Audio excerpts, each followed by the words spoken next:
তিতাস নদী যে ব্রিজ দেখতেছেন, তিতাস নদীর উপরে ওয়াই আকৃতির মতো করা হয়েছে ব্রিজটা। তো এটা মুরাদনগর উপজেলা, ওই সামনে যে ব্রিজটা। তো এটা দেখছেন বিশাল বড় এক নদী। তো ব্রিজ দেখেন, আমার ডান দিকে গেছে হোমনা উপজেলা, বামে গেছে মুরাদনগর, আর আমি এখন আইছিলাম বাঞ্ছারামপুর উপজেলা থেকে। তো আমি এখন রওনা হলাম মুরাদনগরের দিকে। ব্রিজ আমার সামনেই দেখতে পাচ্ছেন একটা ব্রিজ। তো এটা তিন উপজেলা মিলে একটা ব্রিজ তিতাস নদীর উপরে নির্মাণ করা হয়েছে। তো এটা ওয়াই আকৃতি। তো ওয়াই ব্রিজ রামকৃষ্ণপুর, কুমিল্লা হোমনা উপজেলা, ওয়াই ব্রিজ রামকৃষ্ণপুর। তো আমি একটা রিক্সা দিয়ে যাইতেছি ব্রিজের উপর দিয়ে।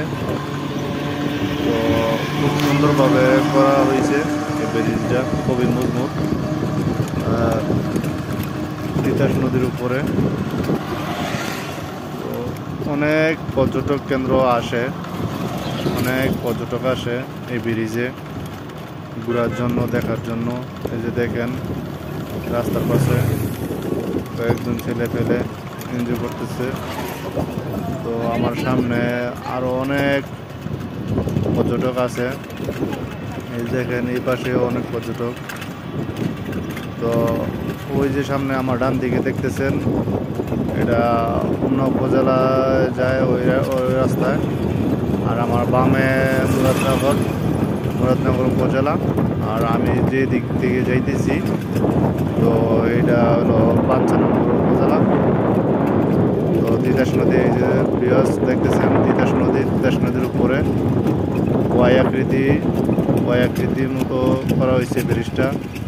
তো এটা মুরাদনগর উপজেলা, ওই সামনে যে ব্রিজটা। তো এটা দেখছেন বিশাল বড় এক নদী। তো ব্রিজ দেখেন, আমার ডান দিকে গেছে হোমনা উপজেলা, বামে গেছে মুরাদনগর, আর আমি এখন আইছিলাম বাঞ্ছারামপুর উপজেলা থেকে। তো আমি এখন রওনা হলাম মুরাদনগরের দিকে। তো খুবই সুন্দর, আপনারা যারা হোমনা উপজেলা আছেন তারা তো দেখছেনই। তো যারা অন্য জায়গায় আছেন অবশ্যই আসবেন হোমনা উপজেলা, কুমিল্লা। তো ঘুরে আসবেন এই রামকৃষ্ণপুর ওয়াই ব্রিজ থেকে, আপনাদের কাছে ভালো লাগবে। ঈদের সময় এই ব্রিজে মানুষের এত জাম, চলাফেরা করা যায় না ঈদের সময়। প্রতিদিন বিকালেই এখানে পর্যটক আসে, অনেক পর্যটক আসে প্রতিদিন বিকেলে।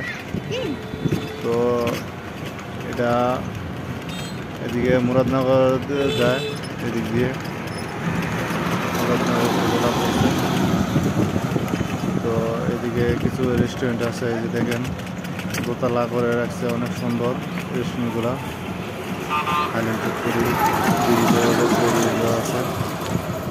আশা করি ভালো থাকবেন সবাই।